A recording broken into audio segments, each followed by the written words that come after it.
Welcome to Sri Lanka 3.5, a video series documenting my trip around Sri Lanka. I had 3 weeks in Sri Lanka.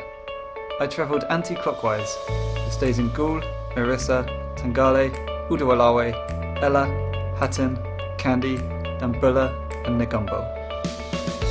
You can do Sri Lanka cheap or luxury, but travelling luxury in Sri Lanka costs considerably less than any European city. When I visited in February, comfortable beds in highly rated hostels would cost around $7 and that included breakfast.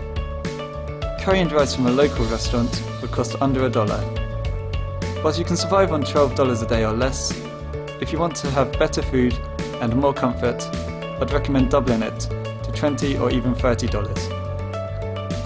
Sri Lankan buses are cheap, aggressively driven, often overcrowded and uncomfortable, but they are cheap and play funky music. They also take more time, but they will get you to most destinations. If available, tourist buses are faster and offer more comfort. Tuk-tuks are abundant and convenient for short journeys. They are great at navigating through traffic, although you need to be careful to agree a fair price or to use a meter. Taxis are better for longer journeys and great value if you can travel in a group. Another option is a train.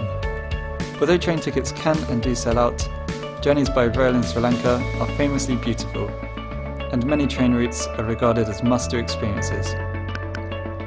I found Sri Lanka to be very hospitable. Apart from Hatton, all the places I visited had a range of hotels and guest houses available at a variety of prices. I enjoyed staying at guest houses, as the families had extremely good knowledge of the local area and were often available to give advice. The top hotels with the best reviews were often sold out the night before, so you might want to book some hotels in advance. The curries were great and the seafood was amazing. In most restaurants, the food was freshly prepared, meaning it took a long time to arrive. 95% of the time, it was worth the wait. The chef would often ask us how spicy we'd like the curry. If you don't fancy curry for breakfast, lunch and dinner, Western options are available. I found the Wi-Fi in Sri Lanka to be very frustrating.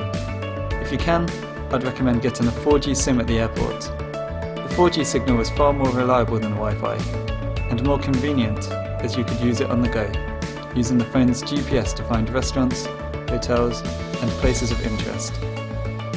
My top 3 experiences were whale watching in Mirissa, watching sunrise from Pidurangala Rock in Sigiriya, and hiking around Ella. I visited Adams Peak on a weekend in the peak season. There was a festival atmosphere, but the crowds meant there was a long queue to the peak. The traffic surrounding the peak was also terrible. If you plan to visit Adams Peak, avoid the weekend in peak season. I hope you have found this video useful, and I hope you enjoy the 3.5 series. If you have any questions, suggestions, or general comments about the trip, please post them below. If you enjoy the videos, please like and subscribe.